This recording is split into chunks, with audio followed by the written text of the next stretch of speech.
Pessoal, continuando o conteúdo da nossa disciplina aí, eu vou falar agora sobre um novo método de integração, né? Integração de funções racionais por frações parciais, né? Uma função racional é definida como consciente de duas funções polinomiais, né? Então, isso aqui, por exemplo, são funções ditas racionais, né? E aí, o que é usar frações parciais para resolver integrais que envolvem esse tipo de função? Eu vou fazer aqui alguns exemplos para vocês verem. O primeiro caso. Então vamos lá, a gente tem essa integral, aqui a gente tem uma função, né, que envolve a divisão de polinômios. O que é trabalhar com frações parciais? Primeiro passo, você vai tentar encontrar as raízes do denominador para depois fatorar o denominador, certo? Então eu peguei o denominador, coloquei aqui e vou achar suas raízes, né? Para quem não lembra, eu vou explicar de forma rápida como que a gente encontra raízes para polinômios de grau maior do que 2. Polinômio de grau 2, você pode usar delta, Bhaskara e achar as fórmulas, né? E se a gente tem polinômios de grau maior do que 2, como que você pode encontrar raiz? Então, eu vou apresentar aqui uma das formas, certo? Eu pego esse termo aqui, que é chamado de termo independente, que é aquele que não tem x. Então, é aquele que não tem x. No caso, é o 3. Quais são os números que dividem o 3, né? Então, os divisores deles são 1, menos 1, 3 e menos 3. Então, esses números dividem esse aqui, beleza? Tá. Agora, eu venho aqui e pego o coeficiente da maior potência de x, certo? Então, a maior potência de x é x ao cubo.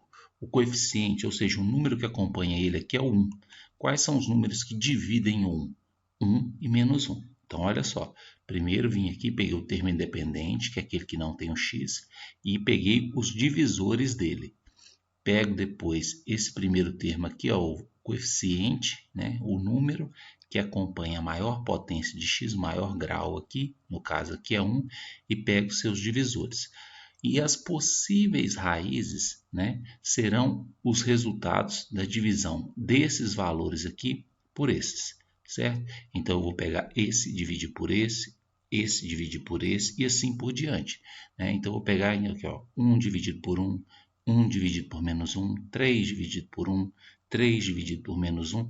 Então, esses são os valores que você vai encontrar ao dividir esses números por esses aqui. Não quer dizer que eles são as raízes, mas eles são as possíveis raízes. E aí você começa testando. Por exemplo, x igual a 1. Se eu pegar 1, vou verificar se o 1 é raiz. Então, você vai substituir o x por 1 aqui, ó. Substituindo o x por 1 aqui, você vai encontrar o zero. Quer dizer que você já encontrou uma raiz para esse polinômio que é de grau 3. Se ele é de grau 3, ele pode ter até 3 raízes. Você já encontrou uma, beleza? Então, aqui quer dizer que esse polinômio aqui, que eu coloquei aqui, ele é igual a x menos 1 vezes alguma coisa. Essa alguma coisa aqui, eu vou encontrá-la aqui na divisão de polinômios que eu vou fazer por Breuer-Ruffini. Como a raiz é 1, eu coloquei 1 aqui. Vou pegar os coeficientes desse polinômio. Então, aqui, ó, 1, menos 3, menos 1 e 3. Coloquei aqui, faz o Breuer-Ruffini, né? Desce o 1, multiplica esse por esse, soma esses dois, faz esse vezes esse, põe aqui, soma os dois, menos 2 com menos 1 é menos 3, esse vezes esse, põe aqui, menos 3 mais 3 é 0. Elimina esse zero. Como aqui era grau 3, isso que sobrou aqui é grau 2. Então, é 1x ao quadrado menos 2x menos 3, certo? Para continuar achando as raízes, né, você tem duas opções. Como x ao Só continuando, então, a gente já viu que 1 é raiz, agora nós temos que achar mais raiz, tentar achar mais raiz para esse polinômio aqui, ó. Você pode fazer de duas formas, você pode continuar testando, né? Então, desci esse valor aqui, vou testar o 1. O 1 eu vou testar ele de novo, ele já foi raiz lá atrás, pode ser que ele seja raiz novamente, então vou testar ele de novo. Mas quando eu coloco 1 aqui no lugar do x, não dá zero, então ele não é raiz de novo.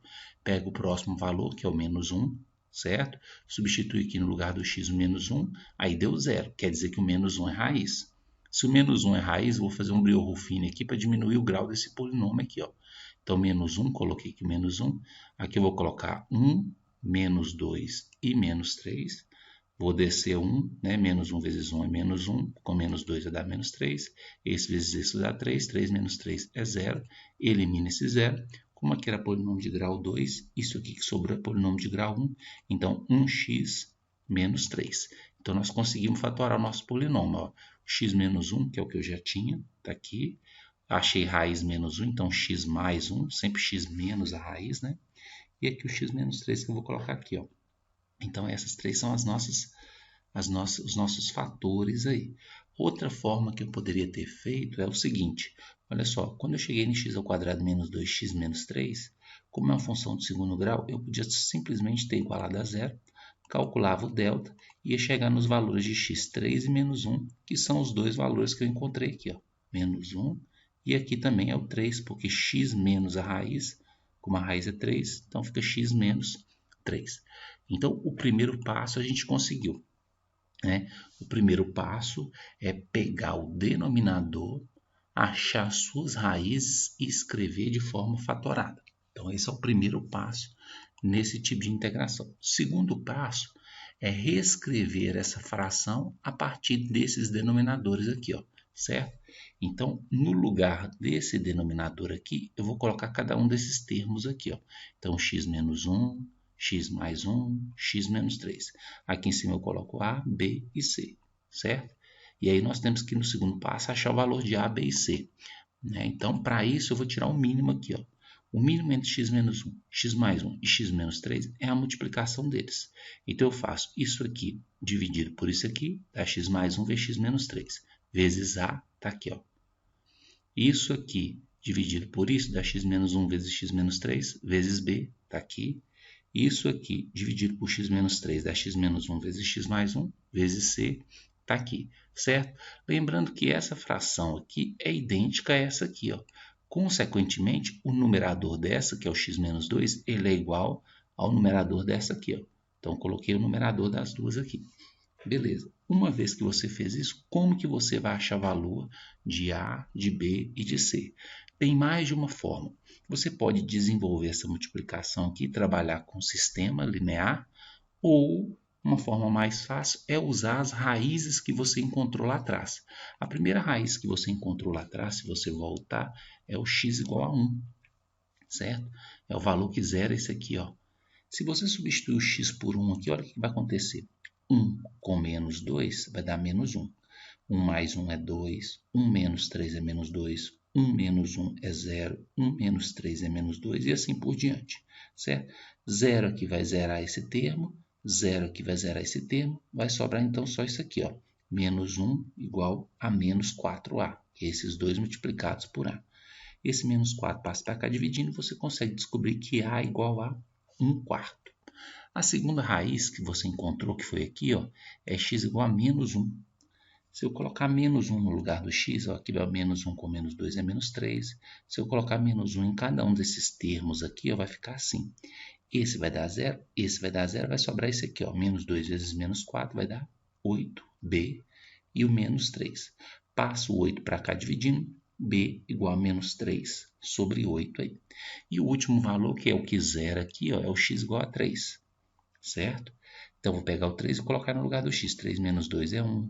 3 aqui no lugar do x, 3 aqui no lugar do x, 3 aqui no lugar do x, vai ficar assim. Esse vai zerar, esse vai zerar. Aqui vai dar 8c igual a 1. Passo o 8 para cá dividindo. C é igual a 1 sobre 8. Então, o valor desse A eu achei. O valor desse B eu achei. E o valor desse C eu achei. E o que eu vou fazer agora, então? No lugar de calcular a integral dessa fração, eu vou calcular dessas três aqui, ó, certo? Então, substituir aqui o valor que eu encontrei e vou calcular a integral agora. Então, vamos lá. Então, aqui, ó, substituir isso aqui por aquelas três frações que eu tinha encontrado. Aqui eu vou colocar a integral do primeiro, tá aqui, 1 quarto eu tirei, ficou 1 sobre x menos 1. Integral do segundo, menos 3 oitavos, tirei, tá aqui. E 1 oitavo eu tirei, tá aqui, ó, ficou assim, certo? Aqui eu vou explicar uma coisa que vocês vão poder fazer direto. Olha só, aqui sempre vai dar x menos um número, x mais um número, e o que você vai poder fazer? Então, coloquei aqui, ó, x mais a. Né? Isso aqui é uma integral por substituição, que chamaria o x mais a de u. né? Derivando isso aqui, fica du igual a dx, e essa integral aqui, ó, trocando essa parte de baixo por u e trocando dx por du, ela ficaria assim, ó, integral de 1 sobre u é ln de módulo de u mais o c. O u vale x mais a, então ela vai ficar ln de módulo de x mais a mais c. Como que você vai usar isso aqui? Quando você identificar isso aqui, como apareceu aqui, aqui e aqui, você já vai poder colocar a resposta. Então, aqui vai ficar 1/4 ln de x menos 1, porque o a é menos 1. Ó, essa fração aqui ó, é idêntica a essa aqui. Ó. No lugar do a está o menos 1. Menos 3/8 ln de x mais 1, mais 1/8 ln de x menos 3 mais c. É a resposta final da nossa integral aí. Sempre aqui é ln do módulo, ó, ln do módulo. Então, sempre que você tiver, depois de separar a fração original em frações parciais, né, você vai usar essa regra aqui, ó, 1 sobre x mais a, integral disso, ln de módulo de x mais a. Por isso que a integral disso é ln de x menos 1, ln de x mais 1, ln de x menos 3. E aí a resposta vai ser isso. Então, nós vimos aí alguns passos. O primeiro passo foi encontrar as raízes do denominador para poder fatorar o polinômio. Uma vez fatorado, separar em raízes de acordo com cada um dos termos do denominador. Depois encontrar o valor dessas letras que coloca aqui em cima, A, B e C, e depois separar as integrais para poder resolver como a gente fez aqui.